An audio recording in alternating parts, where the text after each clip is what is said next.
was the first time that we have to face a dead Formula One driver for our generation. The whole atmosphere was very heavy that afternoon. Lorenzo Bandini at the 1967 Monaco Grand Prix. At the 1967 Monaco Grand Prix, Lorenzo Bandini was trailing in second place behind Denny Hulme when he lost control of the vehicle and crashed. Now Bandini.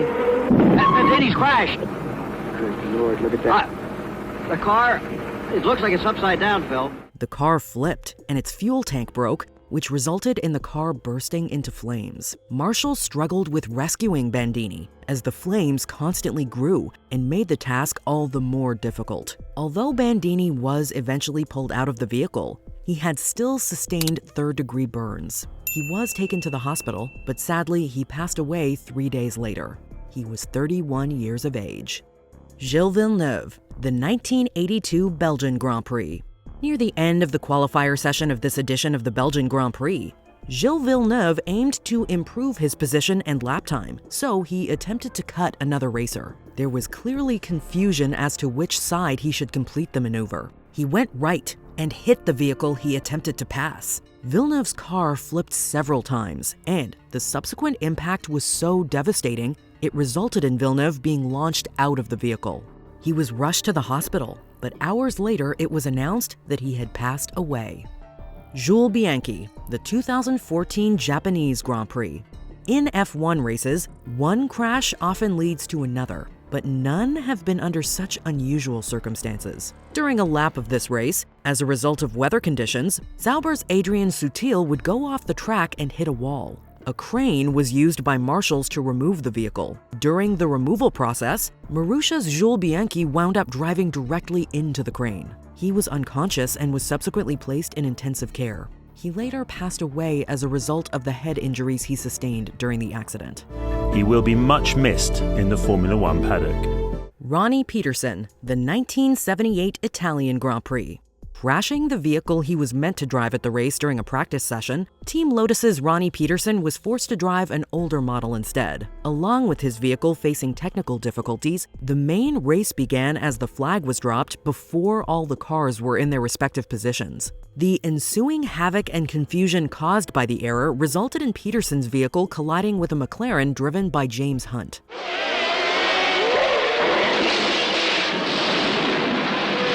Peterson's Lotus would then hit a barrier and burst into flames. Hunt and several crew members were able to get Peterson out of the vehicle and he was rushed to the hospital. The next morning, Peterson was pronounced dead as a result of a fat embolism.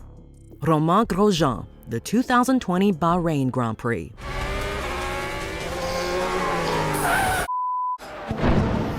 During the first lap of this race, Romain Grosjean's vehicle clipped Daniel Kvyat's AlphaTauri's left front wheel. Grosjean's car was sent reeling and crashed into a metal barrier. It was sliced in half and caught on fire. That's extraordinary.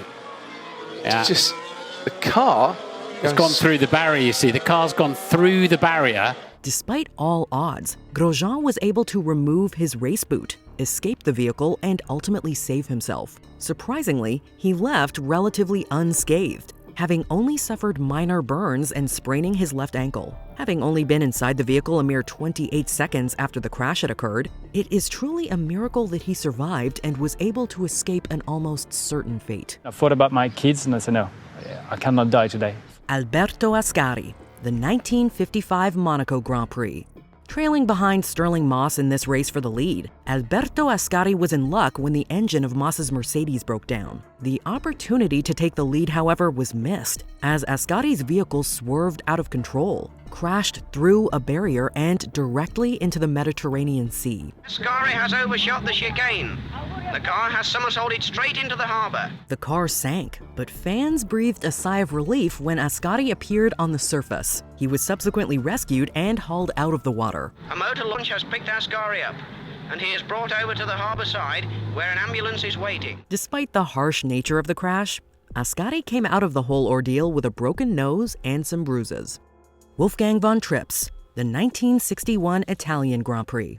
On the second lap of the Italian Grand Prix race in 1961, two cars on the track came in contact with one another.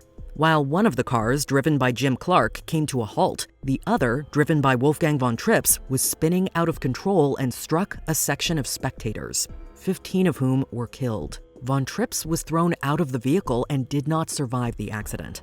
Despite this horrific sequence of events, the race continued, and Von Trips' teammate, Phil Hill, went on to win the race. Some drivers only became aware of the crash and its severity after the race, leaving many to question why it had not been stopped. Niki Lauda, the 1976 German Grand Prix. One of the greatest and biggest stars to ever get behind the wheel. This Austrian legend was involved in one of the most horrific accidents in F1 history. During the second lap of the race, out of nowhere, Lauda's car swerved out of control and caught on fire. Several drivers and staff assisted in pulling Lauda out of the vehicle, but despite escaping, he received severe burns all over. And the initial prognosis was that he had little chance of survival. The nature of his injuries was such that a priest was called to administer the last rites. Even though he was in critical condition and went into a coma, Lauda remarkably survived the ordeal and would make an incredible comeback after 6 weeks, and he later went on to win 2 more world titles. Ronnie Ratzenberger, the 1994 San Marino Grand Prix. At the conclusion of this afternoon's final qualifying session for tomorrow's San Marino Grand Prix, I sadly have to report that the news is bad. During a qualifying session of the San Marino Grand Prix in 1994, the nose wing of this 31-year-old's vehicle had gotten detached. The car subsequently went off the track and slammed directly into a barrier. Ratzenberger had suffered a skull fracture so severe, he was pronounced dead shortly after medical staff arrived at the site of the crash. It was the first time that we have to face a dead Formula One driver for our generation.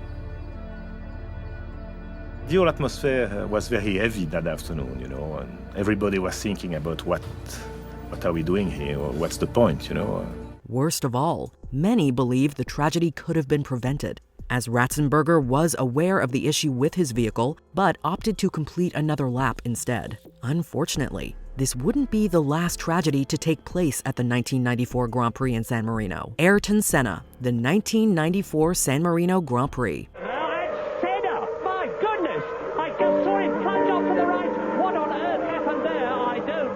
On lap 7 of the main race, Brazilian and 3-time champ Ayrton Senna had taken a comfortable lead over Benetton's Michael Schumacher. At one point coming up on the corner, he attempted to make a turn, only for his vehicle to skid off the track and crash into a wall. The accident was so devastating the car's front wheel and nose were torn off.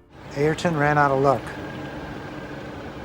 He did not have a broken bone in his body. He did not have any bruising. If that piece of assembly would have gone 6 inches higher or 6 inches lower, he would have walked back to the paddock. Although he was pulled out of the vehicle, he was in critical condition, and despite receiving medical treatment, it was to no avail, and he passed away later that evening. He was special. He was not 1 step, he was 2 steps better than everyone else. Did you enjoy this video? Check out these other clips from WatchMojo, and be sure to subscribe and ring the bell to be notified about our latest videos.